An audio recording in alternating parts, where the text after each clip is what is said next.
In the late 1800s, a man named Said Mubarak stood on the doors of Yemen. He wasn't just looking at the oceans, but he was looking at a legacy he had not yet built. He sailed the Gulf of Aden, traded in ostrich feathers and ghee, and married into the Marahin clan, the true warriors of the Somaliland. But the fire didn't stop there. He said a line of rebels, from a sultan in the Comoros who was executed for defying the French Empire to a grandfather in Budaka, Uganda, who led cotton strikes against exploitation and told his people, don't work for the colonizers, build your own. My guest today is the end result of that 150-year-old gamble. Wow. She is a powerhead in the legal fraternity of Uganda. She's a partner, a director, and a powerhouse in oil and gas. She is an author, and today we look at her book, Identity, Lost in History and Found in Purpose, where she tells the deeper truth. In the book, she realizes that her name Saad actually means happiness, but like Queen Esther, she understands that happiness is a responsibility. It's a divine assignment that you cannot fulfill unless you understand whose blood is running through your veins. Asmahaney Saad, welcome back to Big Conversations by Ordinary People.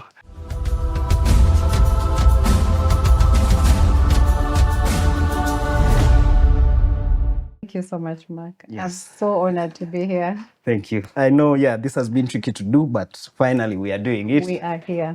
And I'm so happy because I have read this book. First, I thought it was going to be hard to read because I was just reading it to do the podcast.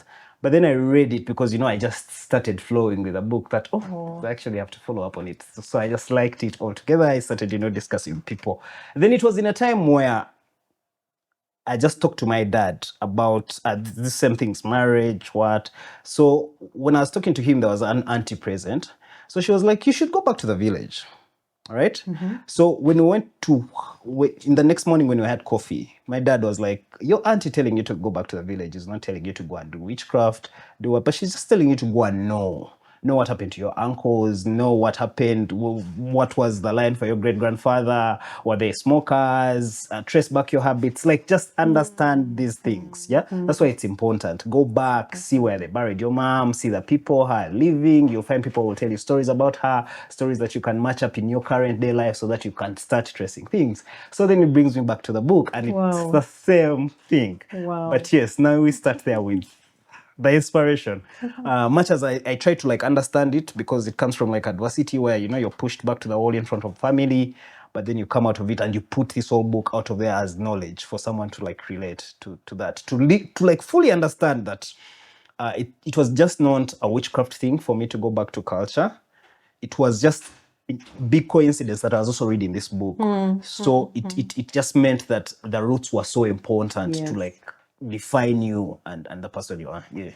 So tell me about the inspiration and Awesome. How things work out together. The fact that this book can speak right into your season. Thank you so much, Mark, first and foremost, for having me. I'm really honored. I never have enough of big conversations. Thank you. Thank you for the consistency. I know we were talking before and I was just like, wow. Yeah. I was last here, 2 years? 2 years ago. 2 years ago. Yes. And you're still at it and you've grown bigger. So Yeah. very commendable for a Thank young you. person like you. Thank you. My inspiration. It's amazing where inspiration can be drawn from. Yeah. And through the process of writing this book, I found that inspiration can be drawn from the rarest of places. From my history, interacting with this book, I think you can see there's so much intrigue, drama, Yes. Yes. I mean, sometimes I used to talk with my sisters back then and I'd be like, but we Very need to big do drama that we at need to some do point a stopped series. talking We need Yes, we yes. always had because Yes. there was never a dull moment.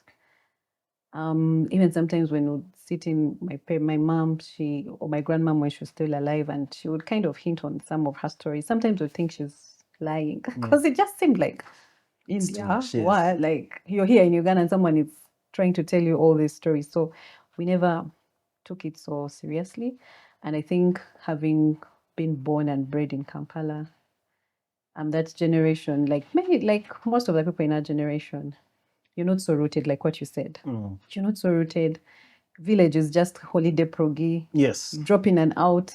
Would functions, go to really, functions. Would go to Kasese in Bwera. Drop in and out 1 week, 2 weeks in a year.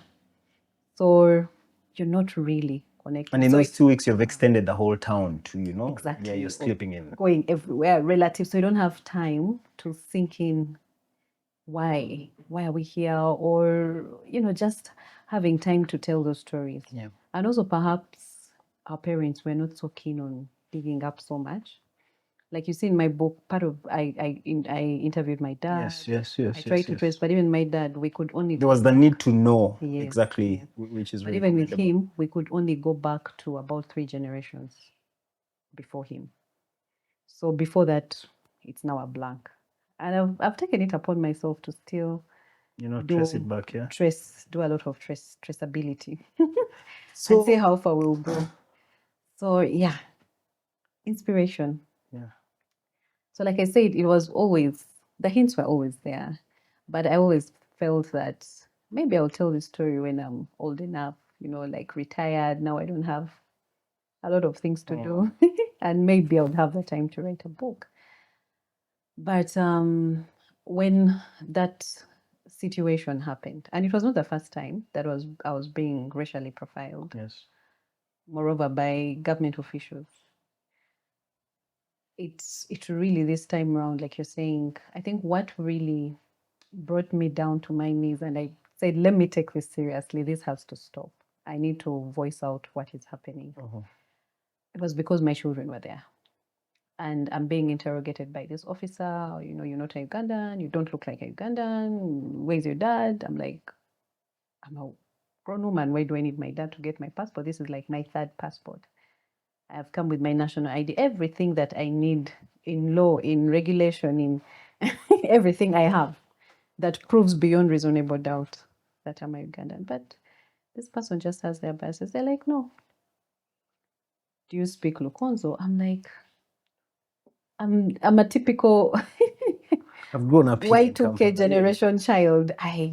I said, I'm sure there are many people like me. All the people I was in school, honestly, most of them, they wouldn't speak their mother tongues. We were English, Luganda. Scratch that. We're going to go back to that inspiration. Now, in current day, for your children, you have 3 of those. Does that mean, are they, because it's hard these days for them not to speak English, for them to adopt the schools? Yes, it's worse. So yes, it probably could have been a future question. So like you expound on it more, but I don't know. It's worse. I try. Honestly, yes. I'm a real victim. I don't know if I should call it. No, let me not victimize myself. I have failed at that. Their dad is a Muganda. Yes. I'm multiracial. Of course, Lukonzo, I can't speak it, so I'm not going to teach them Lukonzo.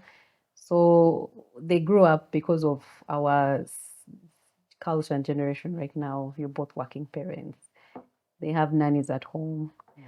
You're trying to embody them, prepare them for school as soon as possible, because my son went to school when he was 2.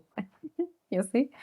So now you will drive him English because you won't let him go to, let him go and settle in maybe a school because it feels safer. Stability there. You're running nannies like on a conveyor belt, that thing. 6 months the person has gone. So you feel like it would be safer for him to be like in school than to be at home. Now we also have that very, very societal deep issue in terms of culture, and I was really I can't even blame anyone, but my kids spoke English. They're now getting into teenage years. I have one teenager, one getting into teenager, and the younger one. So we are trying.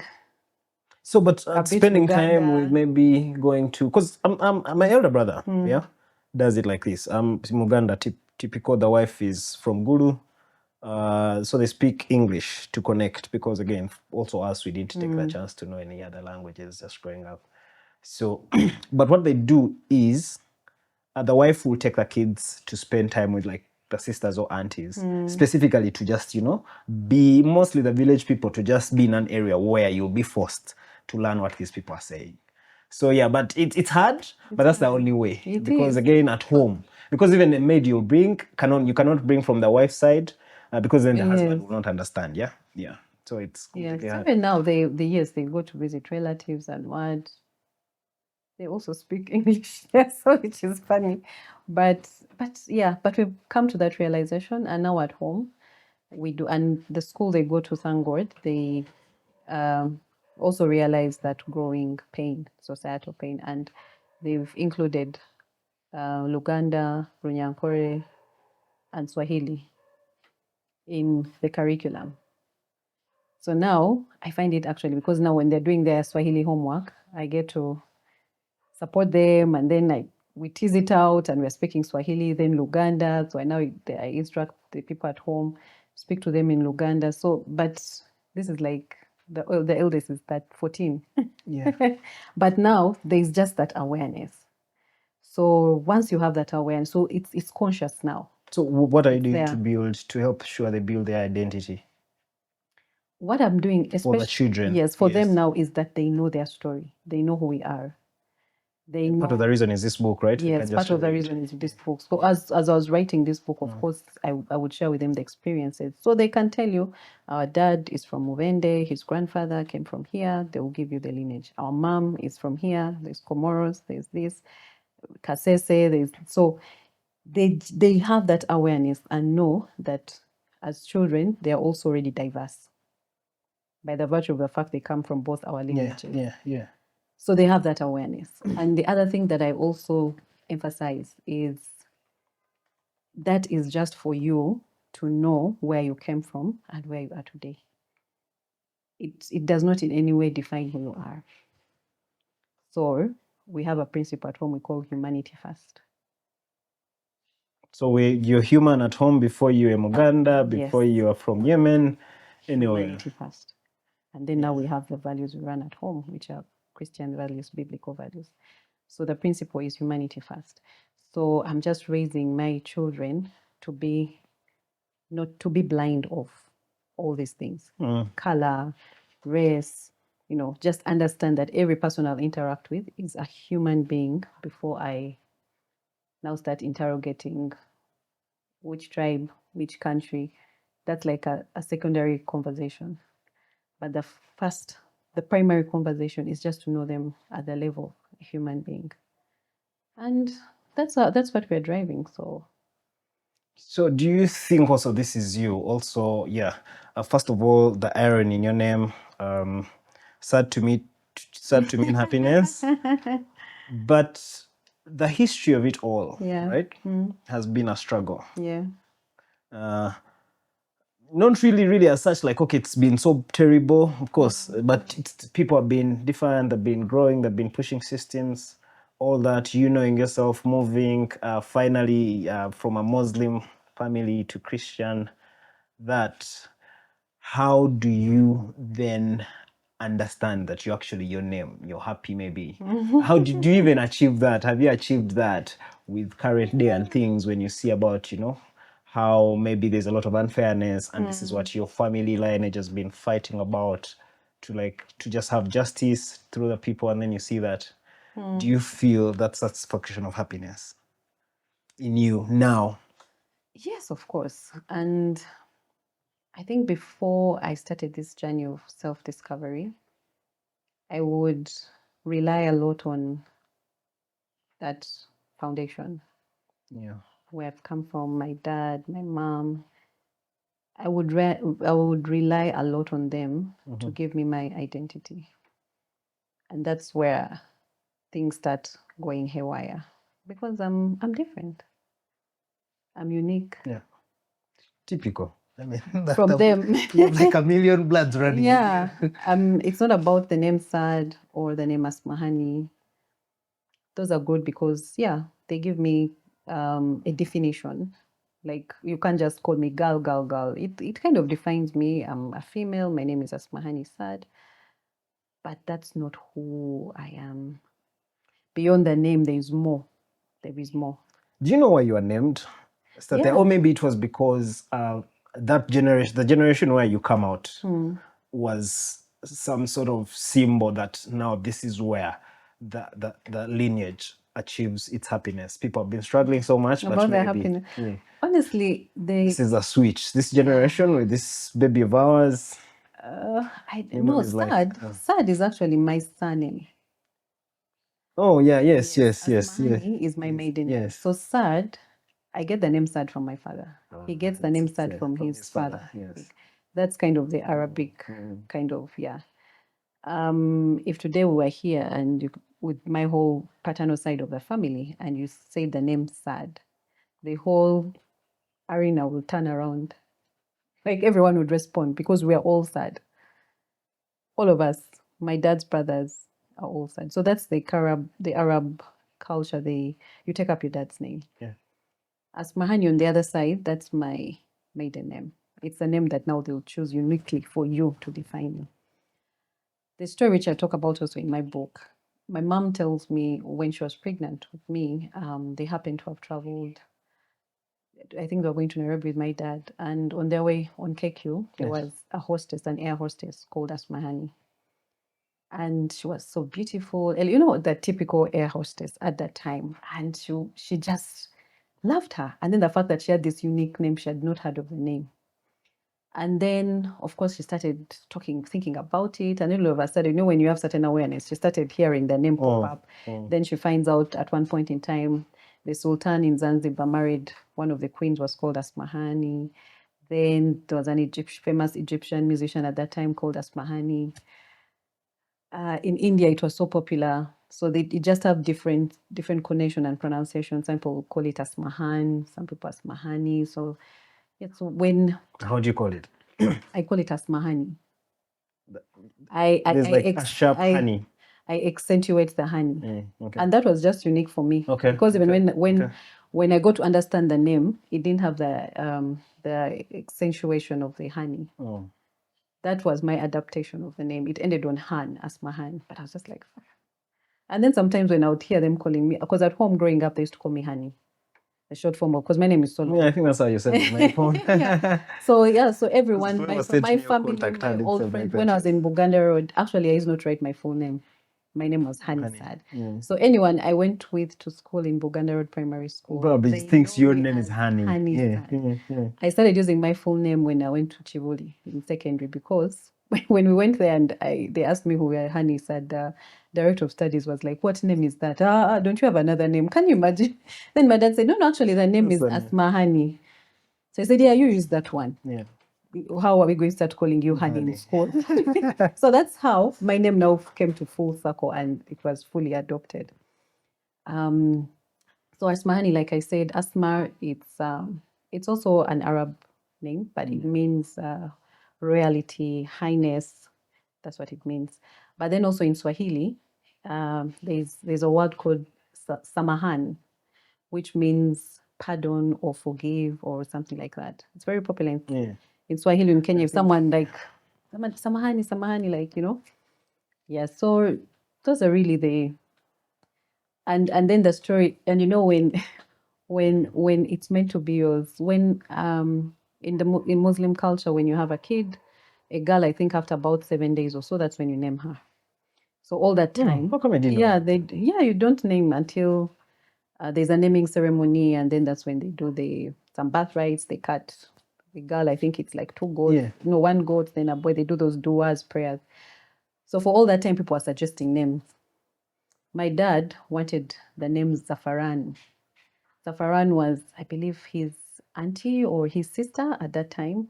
I don't remember. The story is a bit, but I wrote it in the book. My dad really wanted me to be named Zafaran. My mom wanted Asmahaney. My uncles on my maternal side were sold out. They were like, this girl. And also when I came out, I had such big eyes and big hair. So they were like, no, this big, like, the name was just not resonating, the name my dad wanted.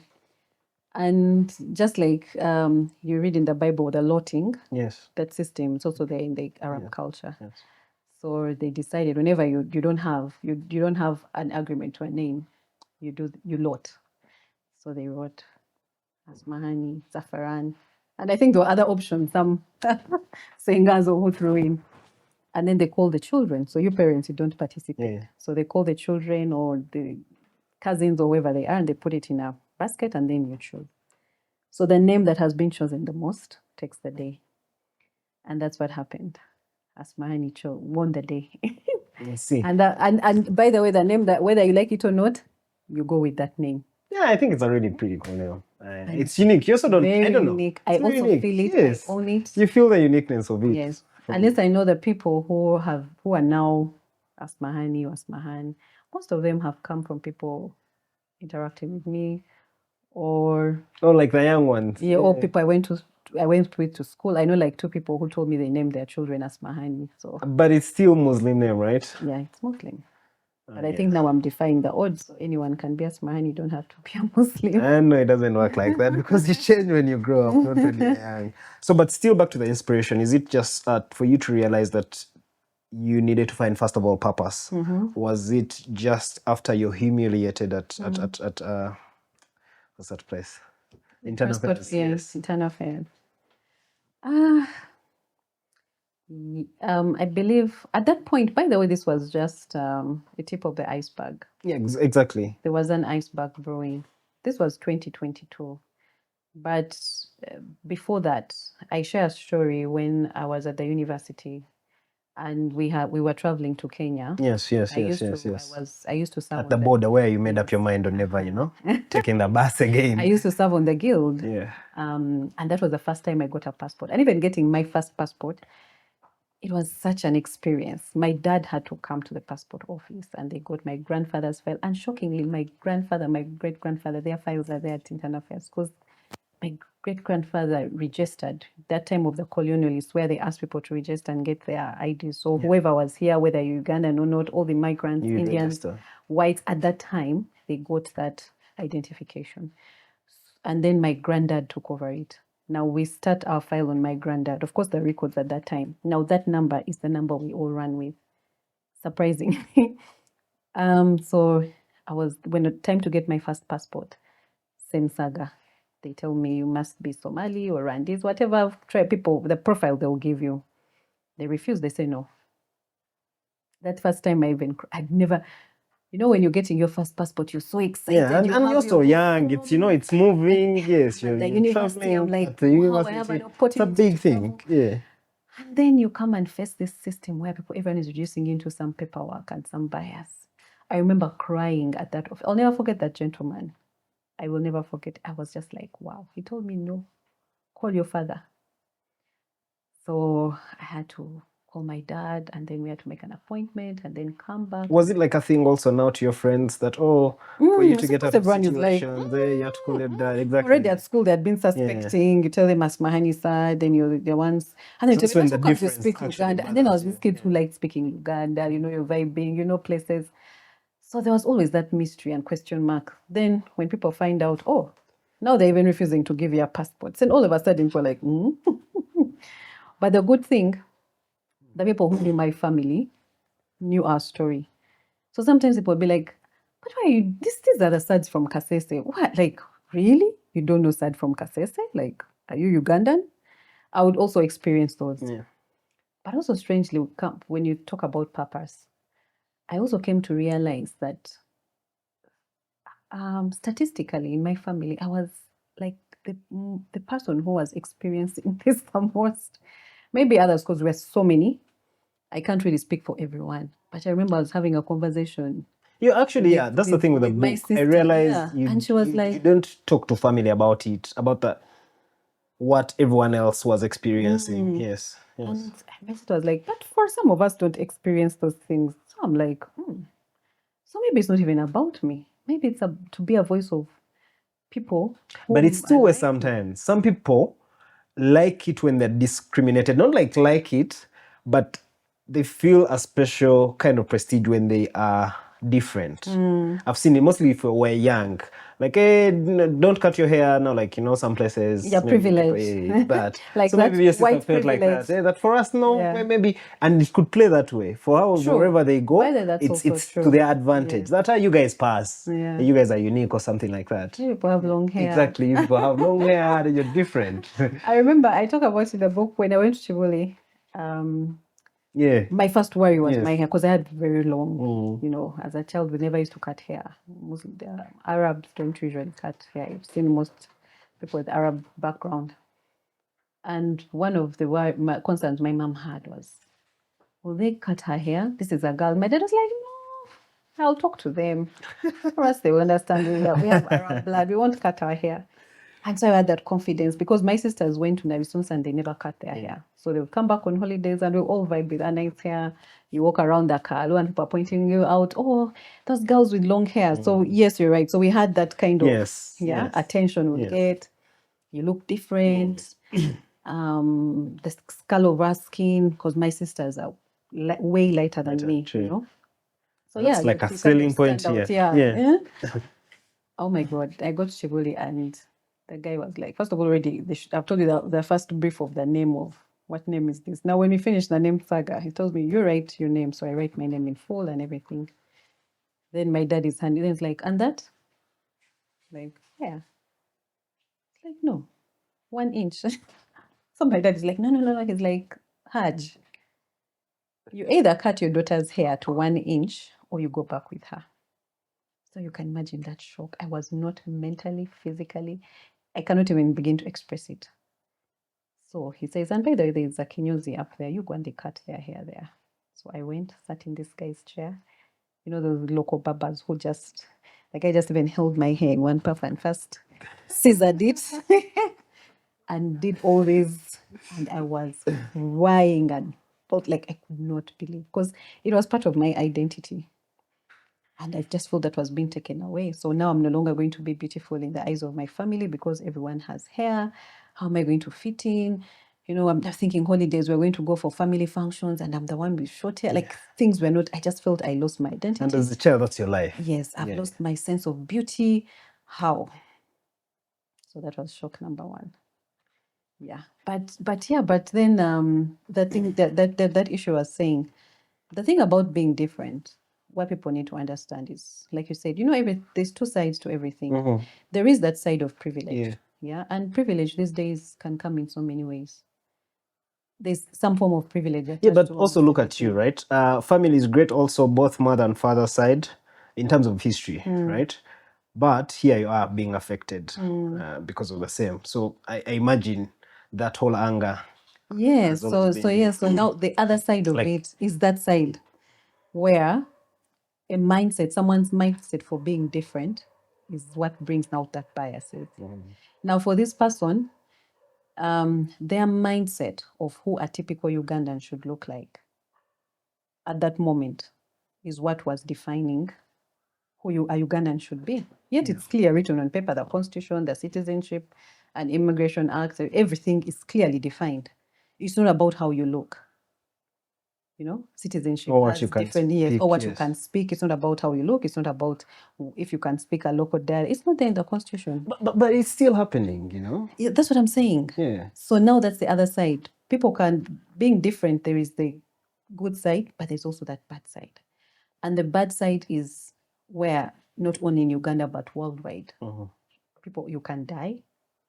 You can be persecuted for being different. You can lose their identity. I mean, there are people, they are Ugandans, and I talk about in my book, the Indian, the Asian community. Yes. Some who were born here, who had to be exiled out of the country they were born in and knew, just for being different, because they couldn't fit that description of a typical Ugandan. So the problem with the being different with biases, the definition where you can have human biases attached to it, it has a very, very bad downside of it. Think about the Black Lives Matter movement, how bad it can get. You know, when I was working with my publisher in the US, she's a female Black lady. She's called Divasha. And I was telling her my story. And she just said, you know what? Whereas here in the US, our biases are more of white and black, sometimes we forget, or we cannot even perceive that back home in Africa, there's black on black bias.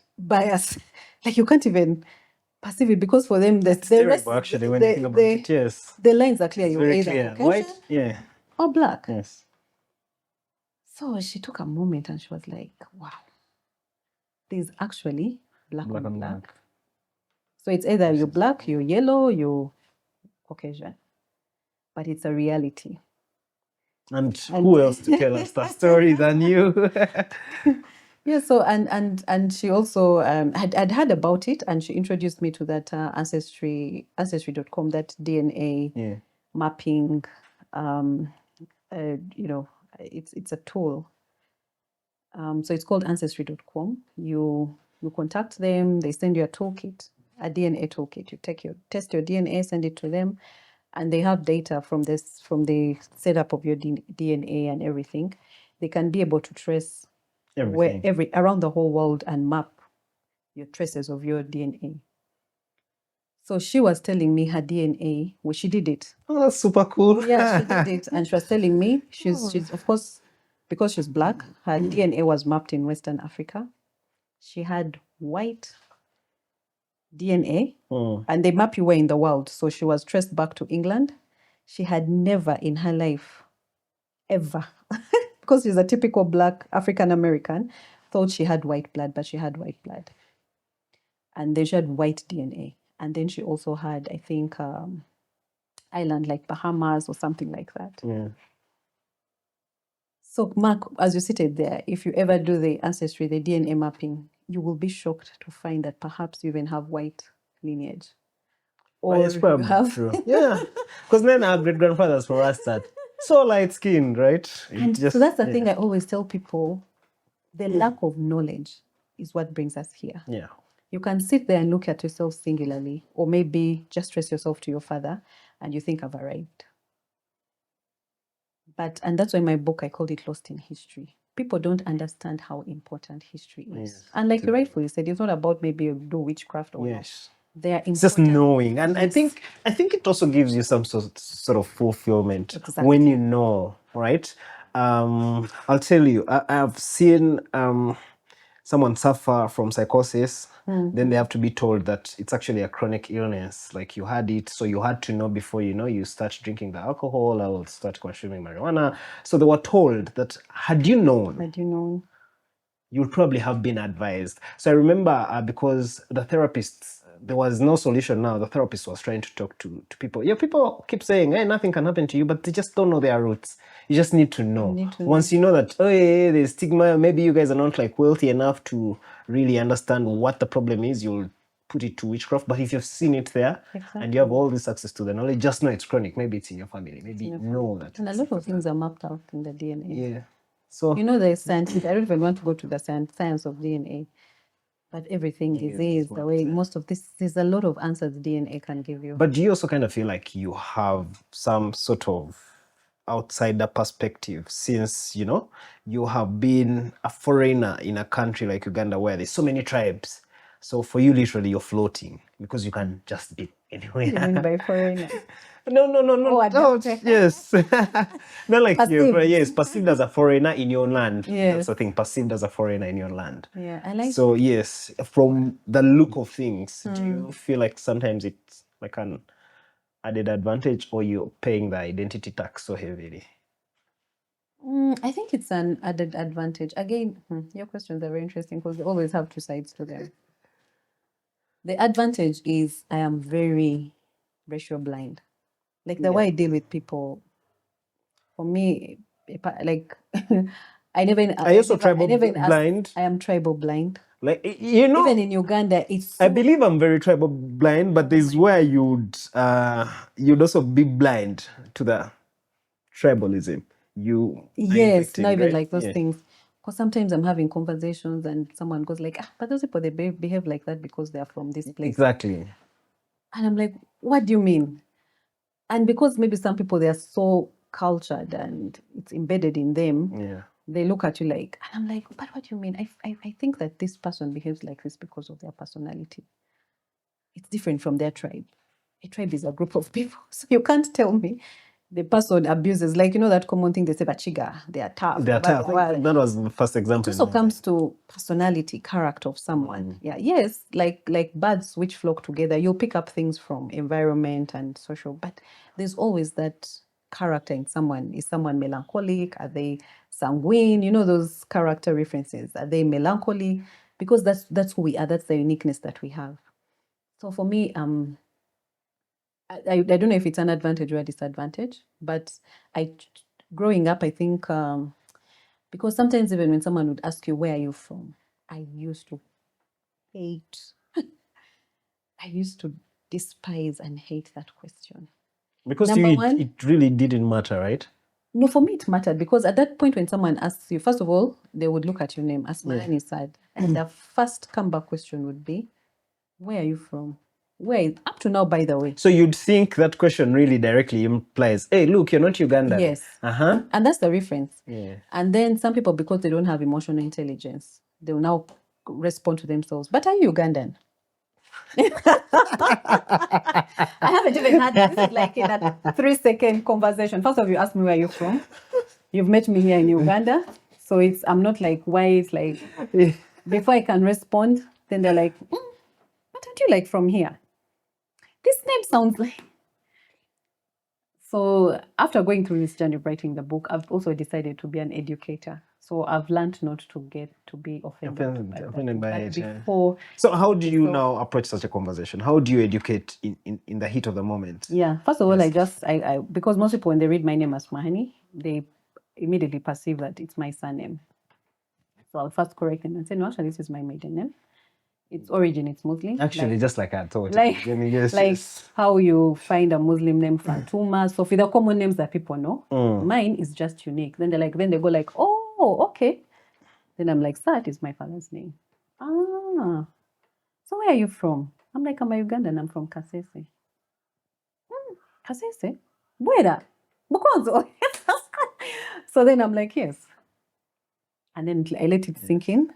And then now you come back with your questions. They're like, but are you sure you don't have Arab blood? Are you sure you don't have whatever Eritrean, whatever blood they'll throw in, or because of my nose, they'll ask me Indian blood. Then now I start. I'm like, I actually do.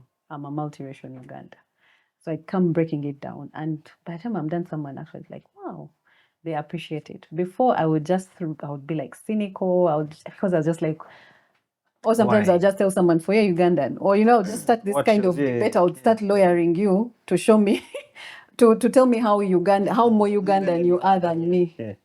But now, yes, this book, like I said, it's purpose. It's a journey of self-awareness.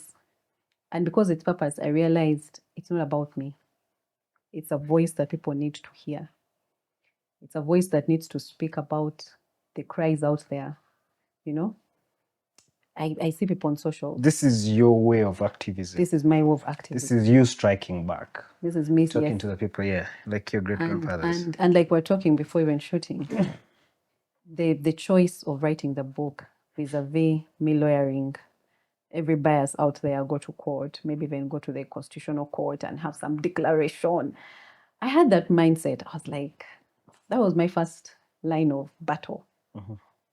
I remember even when I came out of that office with my kids, of course, I went in and I think all this memory from the border in Nairobi, when I told you that story, which I write in my book, how I was stopped at the border with my first passport, which also it was a fight to get. I had to bring my dad. Finally, they issued me my passport. They realized, they apologized to my dad. And Saad, we didn't know this. The guy's like, but I kept telling you, my father is so and so. We are from here.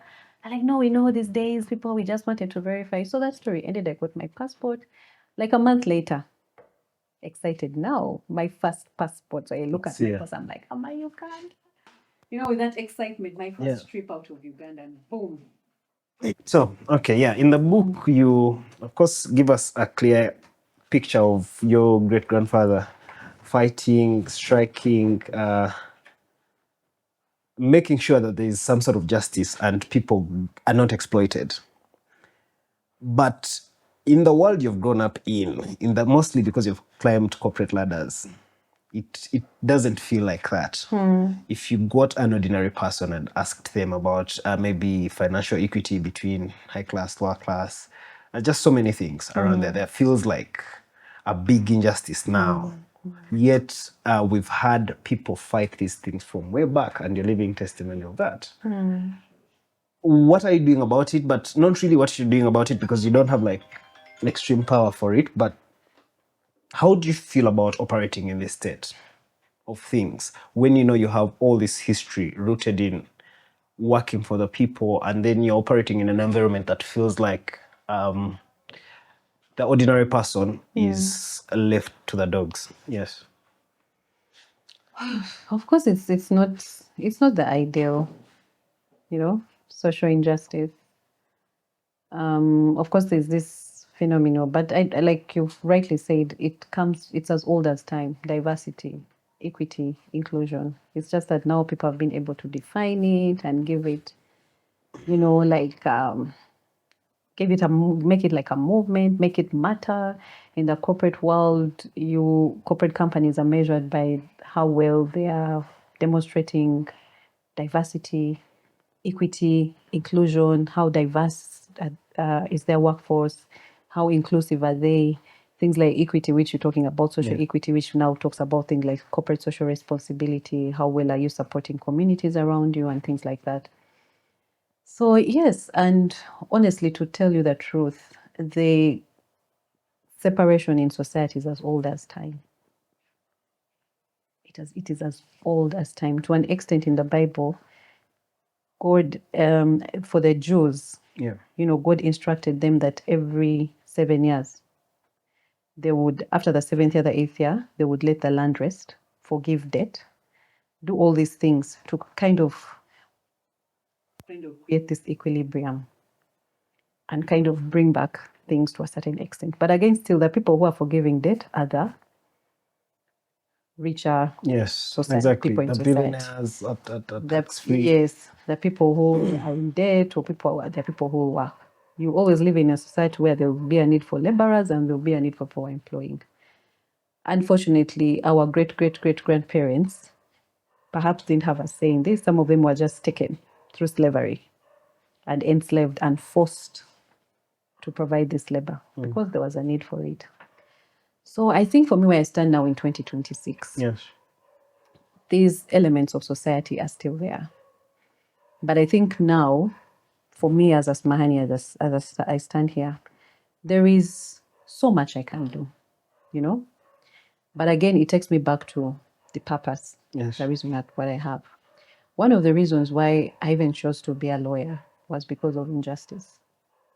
Growing up, I made a decision to be a lawyer, or thought of it, or conceptualized the fact that I wanted to be a voice.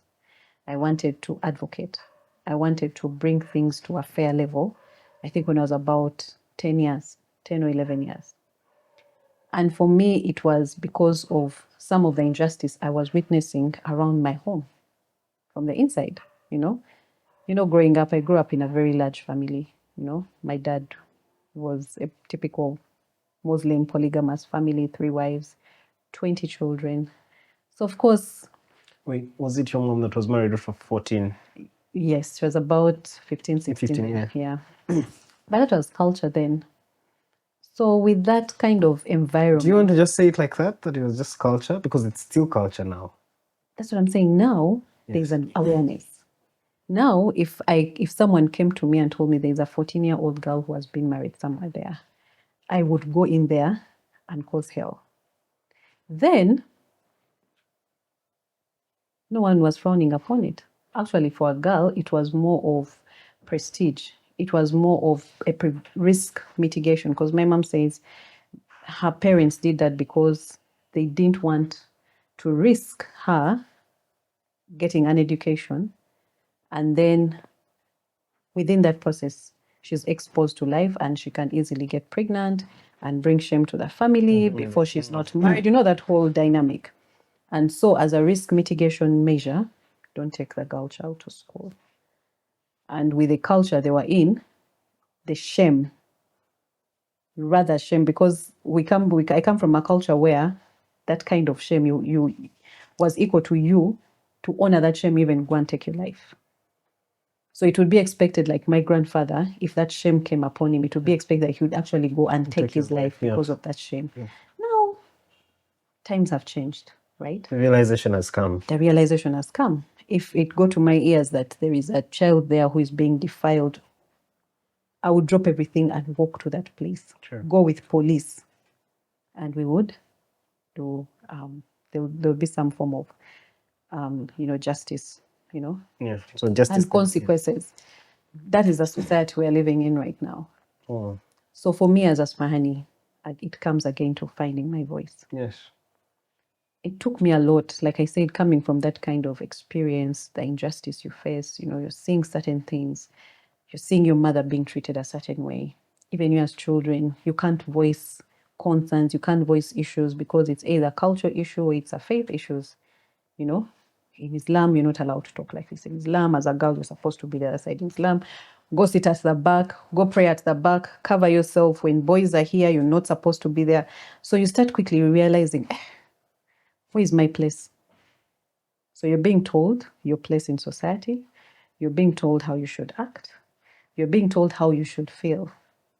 The environment. So how have you faced this? Sorry to cut you just short. Yet, your father was a leader. Your great-grandfather also was a... Your grandfather was a leader, not great-grandfather, grandfather. Also, your grandmother comes from a strong Buganda family. To me, it almost could have felt like there would have been a threshold of privilege. You have to just enjoy and just be blind to most of these things that you write of in the book. Yeah, there's like, I try to be like, okay, but these people are great, but how come at least their greatness is admirable, right? Their people have lived through this, they've become who you are. But right now, it's not like the common norm of people of greatness to, you know, come back, actually just write a book. I don't even want to say something as simple as writing a book because it's not simple. But that, it feels like, yes, you were from two families that got together that were very aware of life, that were willing to bring about the next revolution, but still, but still suffered all these issues that you bring in the book. I love the way you put it. I would want to say, for me, the way I look at it, and that's why my book is very important, especially even to my family. Yeah. The lack of awareness is where got us to where we were, or how things happened. For example, on my maternal side, yes, my great grandmother was Queen Nambi. Yeah, she was not the official queen. She was mother to queen, right? No. She was part of the women of the court. Yeah. Yeah. So she was not like the official queen. Nambi, the name Nambi, isn't it like... Sounds, yes. It comes from the Lugave family. Yes, so, the Lugave clan. So, yes, from the Lugave clan, sorry. So her father was coming from that lineage. And unfortunately for them, something happened and they came and that time of the Ottoman Empire and a lot of battles, the kingdom battles. There was a battle that happened and they came and picked all the king at that time. Yeah. I think it was Mutesa, forget who. But they picked them and took them, and they took them to Sudan, which was part of the Ottoman at that time. So it was some form of exile. Now her being there and she was part of the courthouse and part of the royal household, of course they couldn't treat her like anyone else because, you know, privilege recognizes privilege. But what happened, because we took her when she was young, and the time she became of age, a girl's age to be married, she was there. So she was married off to one of the royal, not the actual kings, but also people within the lineage, within the Sudan Empire, which was part of the Ottoman then. So that's how now she gets... The Sudan? Yes. Oh, wow. You are something. Yes. So that's how she gets there. And she lives there. So eventually the king, of course, came back and they resettled and things happened. And somehow, but they always remembered her. In my book, I talk about it when I was talking to my uncle, and most of his history is Anne who gave it to me. I wasn't also aware about this history. This is information I also got like through the process of writing this book. I didn't know. All I knew growing up, my grandmother, she had a lot of memory. She talked about Nambi. The name Nambi was so resounding, but... This must have definitely been fulfilling, you know, getting to know these things. The process. Yes, the process will come into the process. But okay, now, great family. Yeah, so sorry, just to wrap up that.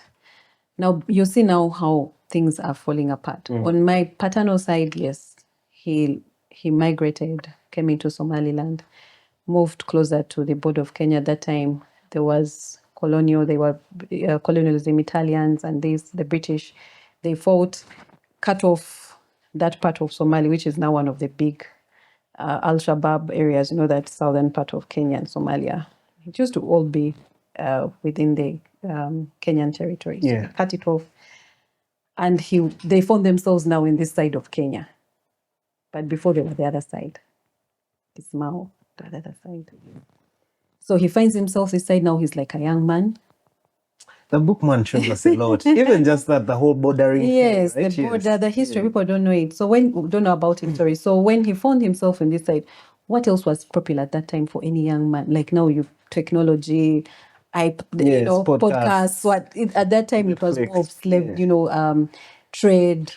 So anything you could find an exchange, cowrie shells. I don't know this. You were in business. I mean, ostrich feathers. Yes, and then what do they even do? It was, I'm telling you, the hustle, what we call now the hustle.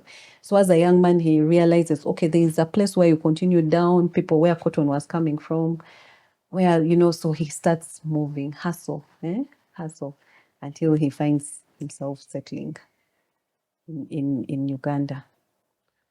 Do you kind of feel like this is how we become as a people? Yes, and that's why because people don't know, people forget. So it just means that we all don't belong here, yes. And we all just yes. When you look at the history, the migration pattern, which is well documented. We all just come, yes. I remember even when I was studying history, West African history, I did West African history, I did South African history.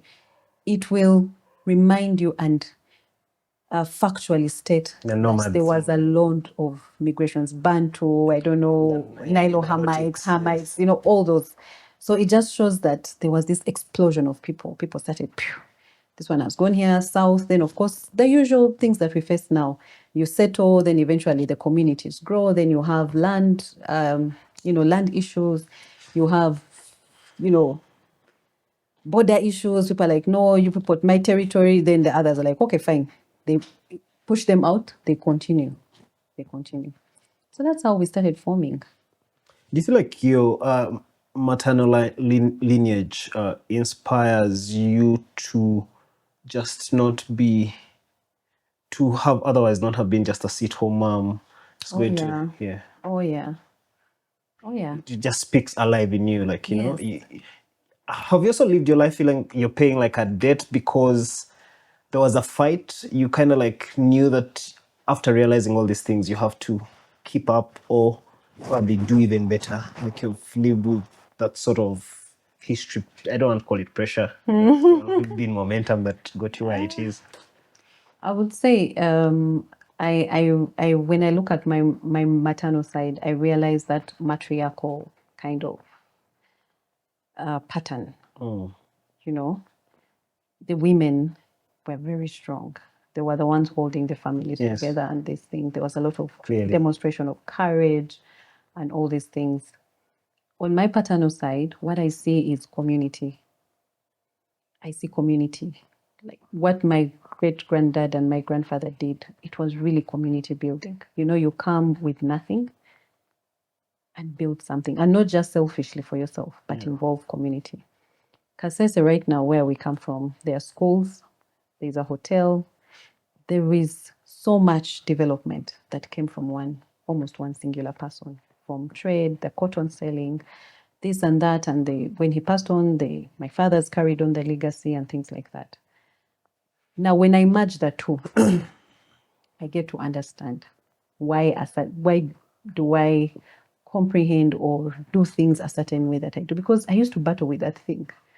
I remember when I was working, as I just had my first son, and like any young mother, one of the battles, the decisions I had to make at that time was getting back to work. Your first mom, you're looking at this baby, 3 months old, at most 3.5 months old, and now you have to go back to work 8 hours in office and leave them in the hands of a stranger, literally. I battled with that decision. I just said, why don't I just stay home like my mother and be a housewife and look after my children? But then I would wake up in the morning and something would just tell me, no, it's a good thing, but that's not who you are. you have to contribute to your family. You have the capacity to do this. And then I would be like, but I would some friends of mine who made that decision. They, decided to be stay-home moms and I battled. Like after going back to work, like almost 2 months, I'm battling with that decision. And then I decide, you know what? I don't think I will enjoy sitting at home in as much as I love my child, but I'm going to make this work. Yeah. And I'm going to work and I'm going to contribute significantly, not just to myself as a person, but to my family. And that's how it has been. Like, I don't know how to just be there.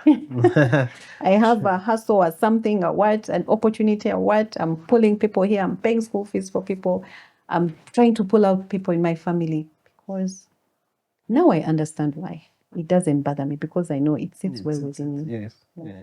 And that's the thing we're talking about. Yeah. So your grandfather also, in the trade side, telling other people, Budaka, that they shouldn't work for colonizers. Yes. They should instead build their own. But then it feels like that spirit is away. Would you call this a Ugandan book? Oh, yeah. Why not?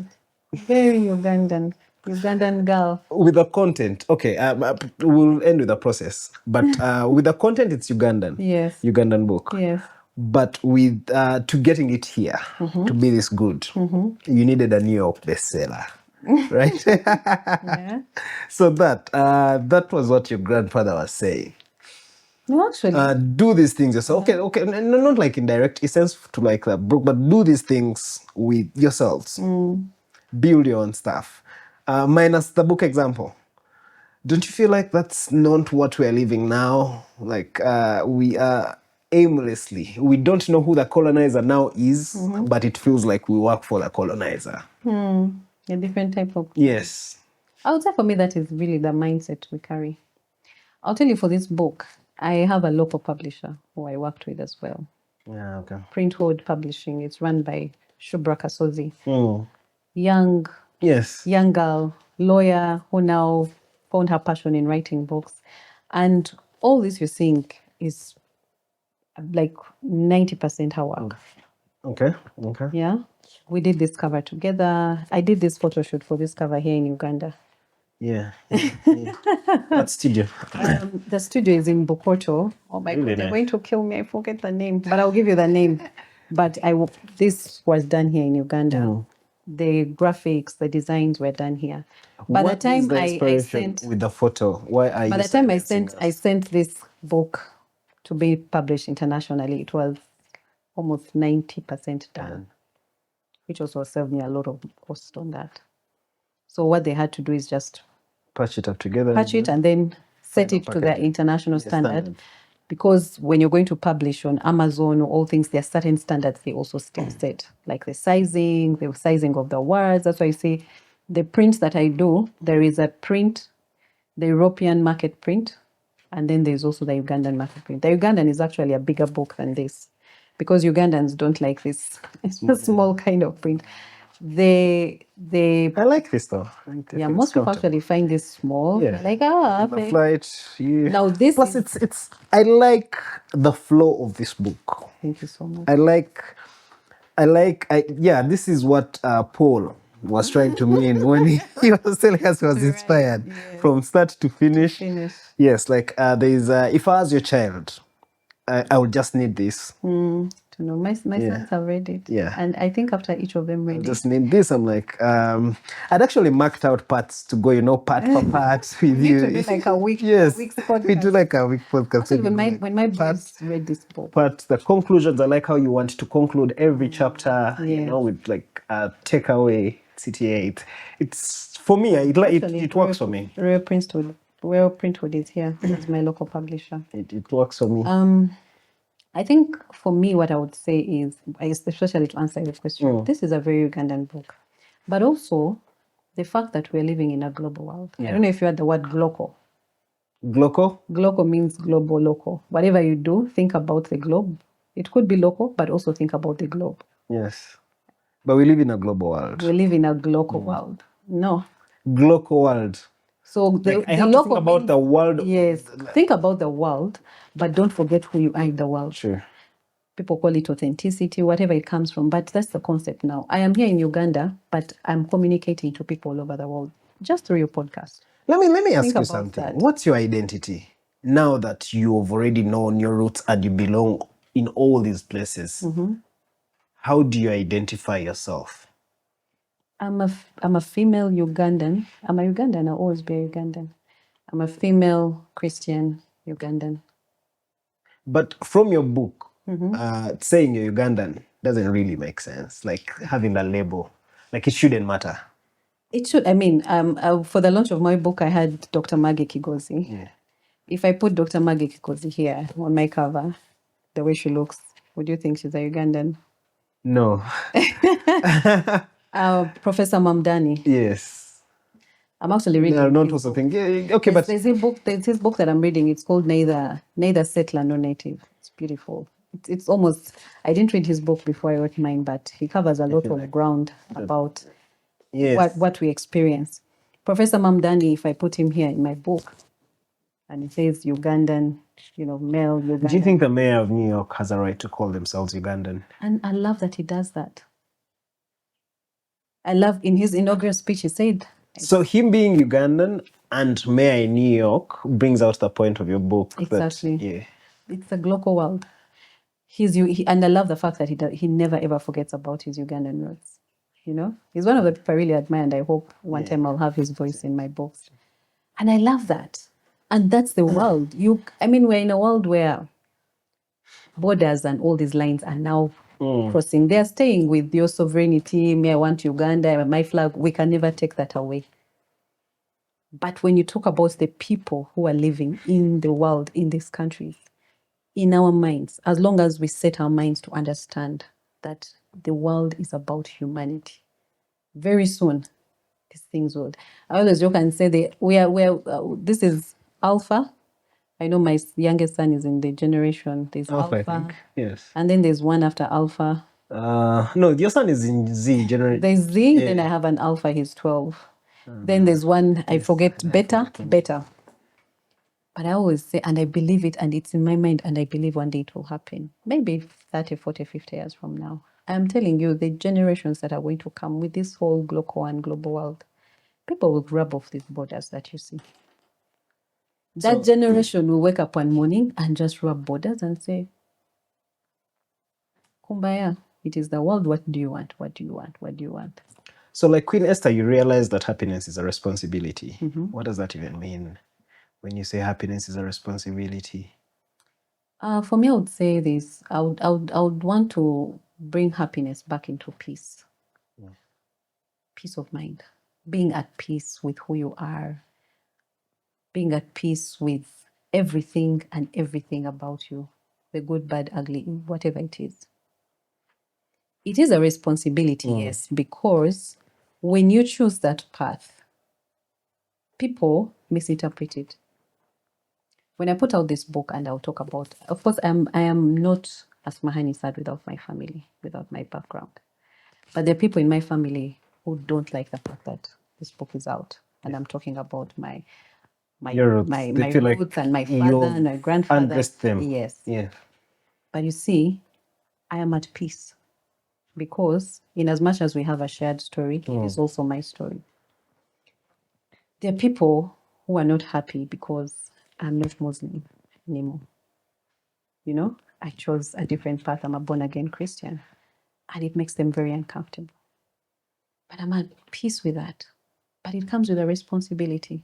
Because I will be persecuted. I've been persecuted for that decision. I have been,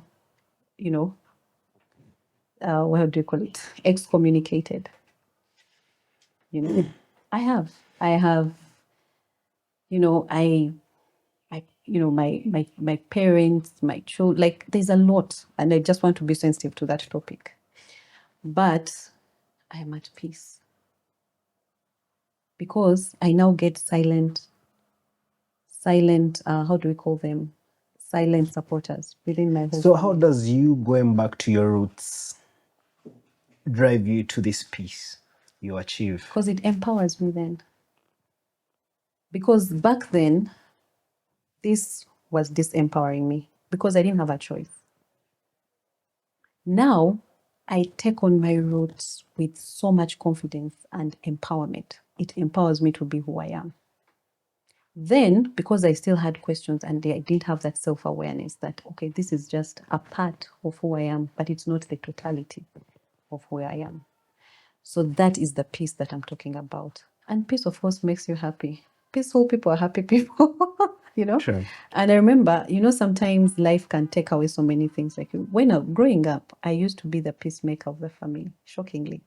But life happened and I just felt at a certain point in life, I was tired. So I also started living like everyone else. Yes. But for me now, at the center of everything, and even when you look at my brand, I put it out there. My brand is peace, presence, and purpose. For me, at the center of everything else, I want to be at peace with everything, who I stand for, what my voice is voicing. How would you define your purpose? Also, do you feel like there's a unique assignment you, as with all this history of yours you've learned, there's like a unique assignment you have to do for Uganda, something you feel like no one else can do but you for us? Could be small, but let it in motion. My purpose, this book is part of my purpose. This book is a voice. My purpose is to be a voice of people who I can say like me.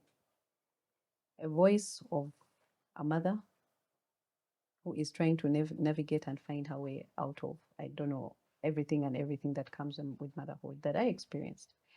A voice of a young girl who is battling with identity. Who am I? Where do I choose to go get married and be like everyone else? Do I choose to chase a career and make something out of myself? A voice of a young girl trying to navigate a career that has already been preset. The legal career where we started from was preset. As a young female lawyer, the opportunities were very, very limited. Very limited. And most of the people just ended up going and doing something else. No privileges play. I am the voice of this person at the passport office, a Ugandan, but being... And there are quite so many, by the way. There are quite many. Unless the passport office, yes. That's degraded, degraded, dehumanized, misidentified, misunderstood, I am a voice of someone who is trying to discover doctrine and faith and find God from their own eyes. And you decide to take a different path. So for me, my purpose is the voice.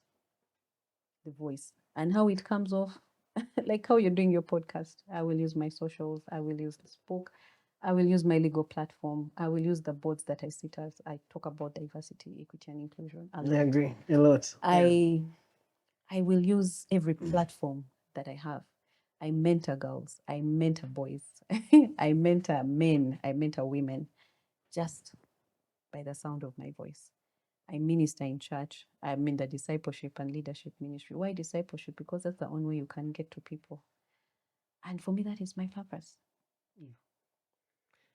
Is it easy? No. No. So because when I read this book, from my perspective, it kind of like feels you have this high expectation to, deliver because of all this history. Does it feel the same for you? No. It all comes back to peace. What I can do. That maybe she had to stand out. Because, as reading this book thinking, she's actually a beautiful woman. She could have otherwise, just by now she would not have bothered, probably have been married off. In a mansion. A mansion. How do they call them? There's a word for those wives. Yeah. And I also forget that name, but yes, there's that equivalent. Planned wives. Yes, a planned wife. Like, you're there, but there's this need of, and closely, not so much, but I'm aware of, projects you're in. One project I see you in board meetings, I'm like, okay, but she saw the need to like do this, maybe because like I'm trying to prove something. like they have to be great. There's a sad family. No. It's no high expectation. Actually, everything I do, I love to do.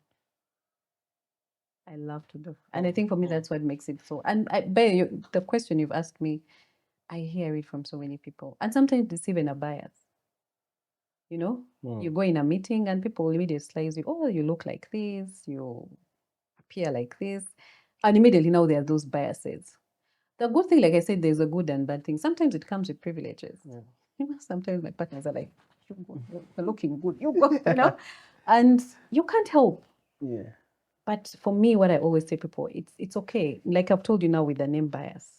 Even when I talk to my male clients, whatever interpretation of biases they come with, by the time we're done with that meeting, you will appreciate that I'm the best expert you have. You will then forget, you'll forget. So these other biases you had, how she looks, how the shape of her body or whatever, they now become secondary. And they will now seek your help. What do you think we should do here? What dedicated to the now, for me, I don't think that is a burden to deliver. For me, I just love the process. How immediately people are like, when I always have that feedback. But when I first met you, I thought, sometimes when people are like, I can't believe you're a lawyer. Oh, I can't believe you're this intelligent. Yes, and I'm like, what is that supposed to mean? Like, not the biases, I'm sorry to say, like the blonde, whatever effect. Yeah. I can't believe you're this intelligent. I can't believe you could break this. And for me, again, I go back to my matriarchal. Yes. The matriarchs of my family. I have some of the photos of my moms and things like that. Very beautiful women. But the things they achieved beside that. Yeah, and their energy from the book. There's I think one of your grandparents had to really, like, finally also want to come back. Instead of, can you just start any other person? So for me, it's like I say, for me, the moment I go to discover who I am, and in that process, and it's a work in. I can't say I'm sitting here and I'm like, no. Every day I discover something new. The more I challenge myself, I realize I have a certain capacity, a certain potential, which is a good journey. But at the end of it all, I want to be at peace with the good, the bad, the ugly, because that's what makes me who I am. Yeah. And as long as I center back to peace, the peace of God, the peace within myself, the air I exhume after that, it's just... If your grandfather and grandmother were seated here today, what's that one question you'd ask them? My immediate grandfather and immediate. I never got to see my paternal grandfather. Oh, actually, great-grandfather, Said Mubarak. The great one, eh? Yes. Man, I feel like I know you so much. I love that. I really love that. So thank you for reading the book. I really love that. My great-grandfather. So what question? One question. Yes. I think for him, I would ask him what inspired him to move. Yeah. What inspired him to move? To me, my whole point was like legacy, moving start again. Yes, that's exactly the answer, because I asked myself that question. Like, but what will inspire this person to, like, move from Yemen to all side? Like, maybe just build a legacy, get frustrated by all these things and just... But you see, one thing that also made me realize is I'm also not a settler. And I used to wonder, because even the jobs, before I moved back to practice, I had very solid corporate jobs. But I would get to a point, and usually when I did my patterns of life, between the 5th and 6th year, I was ready to move on. It didn't matter, and I was never fired. I would either be at the peak of my job, and they're preparing me like for the next level job, and I just come and tell my boss. Like, I'll get this inner force of voice telling me it's time to move on. I was just like, is there something wrong with me? And then I'll move on to the next, prove myself, work like nothing. I mean, when I left my job, my last job was, and they had to hire almost 2 or 3 people to do my job. I was doing it as a one person. Awesome. So I now understand, because I would ask my great-grandfather, like, with my great-grandmother, I think for her, I would just want to understand what that whole experience, hearing from my great-great-grandmother, that the one who came from the Ottoman, like how it made her feel as a woman. Like, what inspiration was she drawing from history? Because even after that, in my book, what I discovered, part of the reason actually for she came back to Uganda is she wanted to come back to her roots. Now, for her, she was more of, I am coming back, whereas my paternal grandfather was more of, I'm discovering something new. Yeah. I also write in my book, and I'm trying to find that book. I was told there's a book in the Buganda kingdom, perhaps in the Kakungulu side of the kingdom, because she was Muslim. that is called Eviafa Evianambi. Yes. I haven't. I know about that. I went there with Julia. It's actually like I haven't a show. I think it was on WBS, Eviafa Evianambi. So they would go back and they should But be like... this Nambi was her. Because her Nambi being a Muslim in the book, right? Kakungulu, yes. Okay. So they documented when she came back. Yeah. That's what my uncle told. That's what he also found out from my grandmother. When she came back, she went and told her story, the story of her grandmother. This is now my great-great-grandmother. She went and told the story of my grandmother, the Nambi. This is now her daughter. And she was telling those people what happened. You know, when we went there, she had 21 children. And they all died. By the time she migrated back and first settled in Kenya, there were only 2 kids. One died, and then she stayed. And then the parents died, and then now she came. Now for her, she was coming back to her roots. Whereas my grandfather, on my paternal side, was starting over. He was leaving everything. I don't know, curiosity, young man vibe. But here we are today. I think you wanted to see a legacy you could finish. In this book, what's the most painful chapter from your perspective to you? The death of my brother. Yeah, the death of my brother. I remember going back to those memories. It was crazy. It was crazy. May he so rest in peace. Yeah. So rest in peace. Now, if people, because again, I don't want it to be so long, we can always just do follow-up series.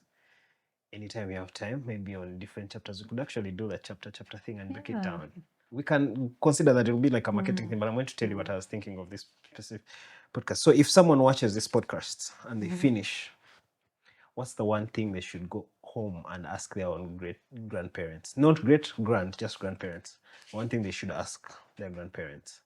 Also, this is almost like the same question. What's the one thing they should ask their grandparents? But you, what's the inspiration you've driven from the history of your family?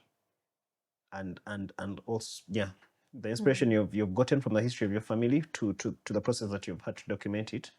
But me who's listening to this conversation, what's that one thing I should go and ask my dad actually? Yeah.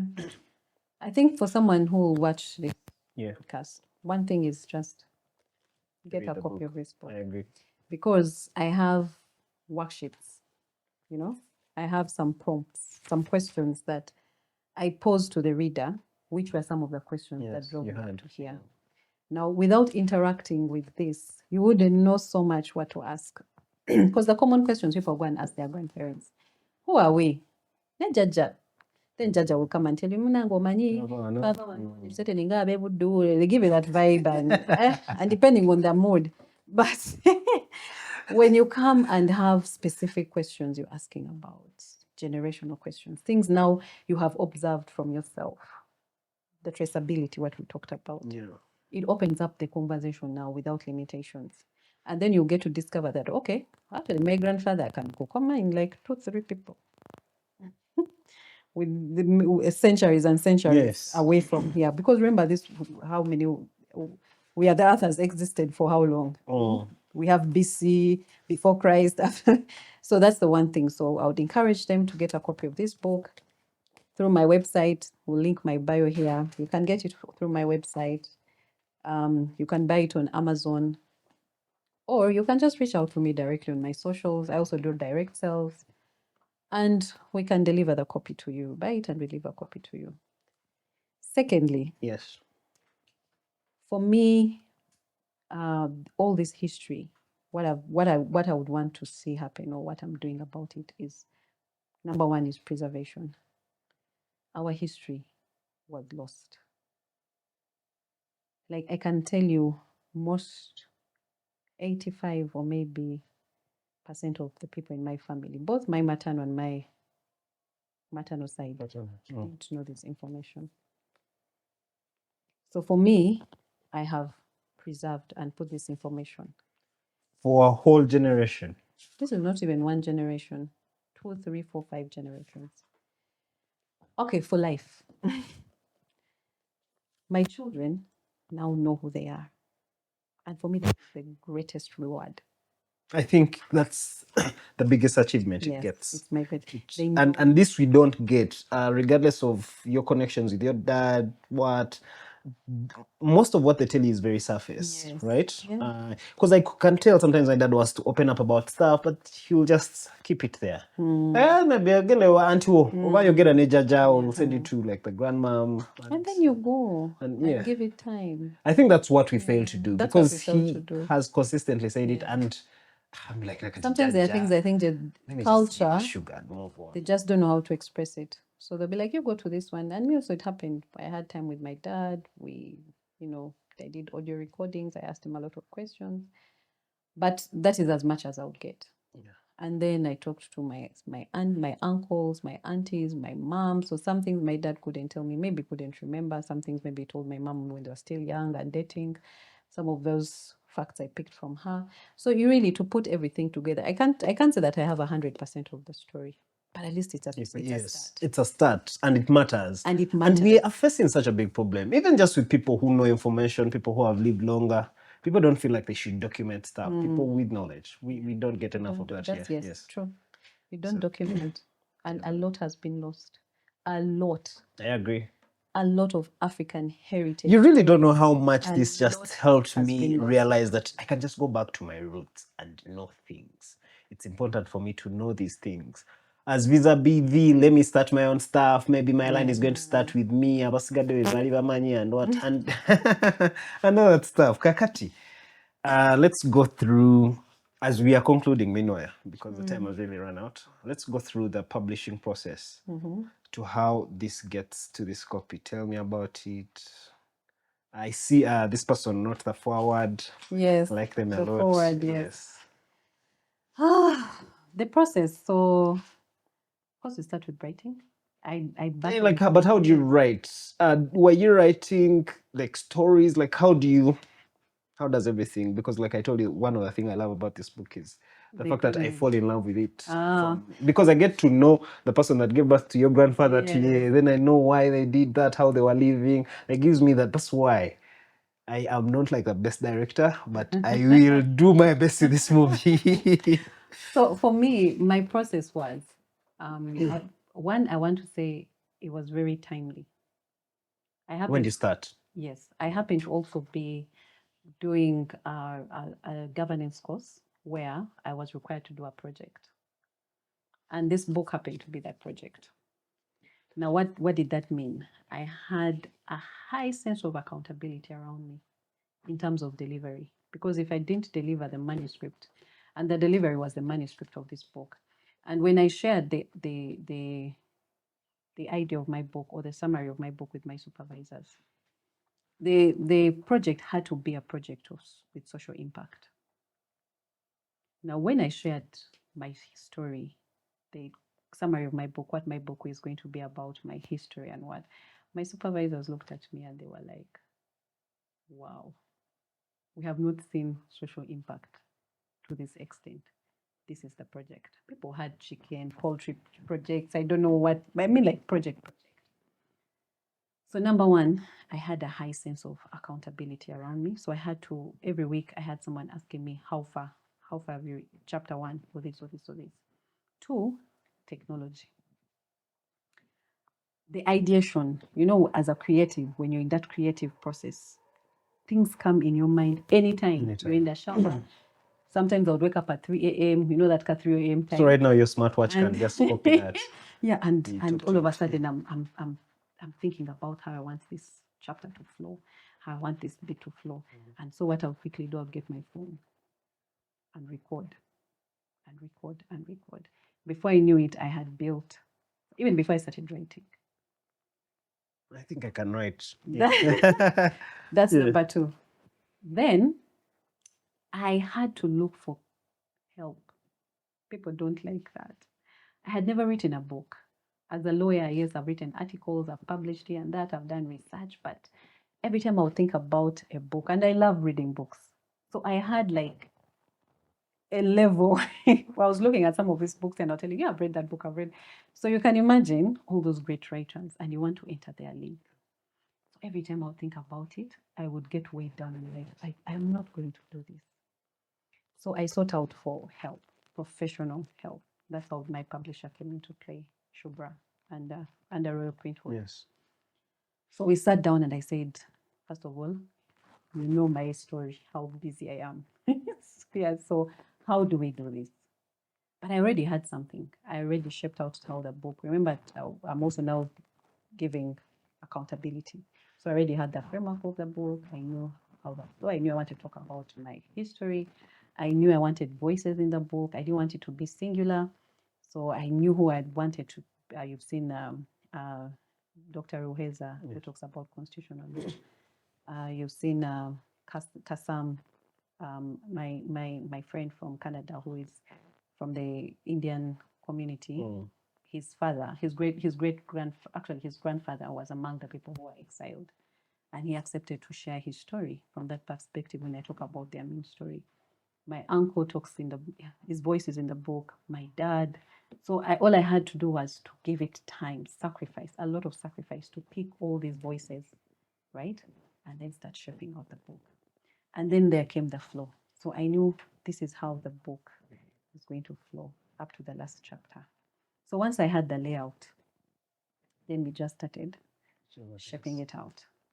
So sometimes I would share the audios, I would write. So there was a mix and much of everything to help it to happen. I made the school, I made this motherhood, I missed being a wife, I made this running a law firm, a very busy law firm. Yeah.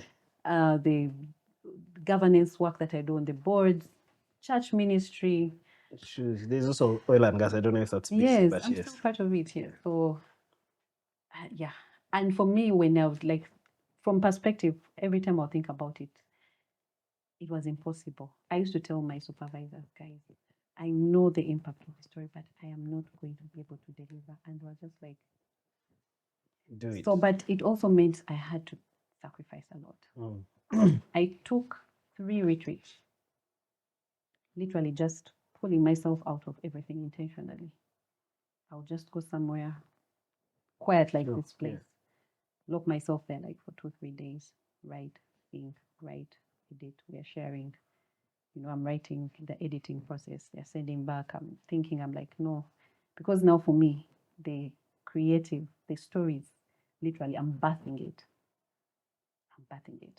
The shaping of it, that's where now the professionals come in. They'll help you edit. They'll help you structure. They'll help you, And because it's for me, some things are too passionate. You want me, too personal, yeah. So it helped me a lot. I had mentors. I don't know if you know Paula Mgisa. She's a lot in the creative space. She did Tessa Advisory. Yes. She was one of my mentors, and she actually is the one who gave me the advice to split the book before the whole story. Wait, you're bringing identity too. You're just not bringing another book. It's not identity. It's another story still about me, but this time not identity. Not identity. Okay. And it made a lot of sense because when she went through my initial structure, she said every piece of this book that I see is a book on its own. I won't stop you. Thank you. We'll not stop. But we'll do this again. Thank you, really. This has been warm and fulfilling like I'd imagined it. Yeah, me too. Yeah.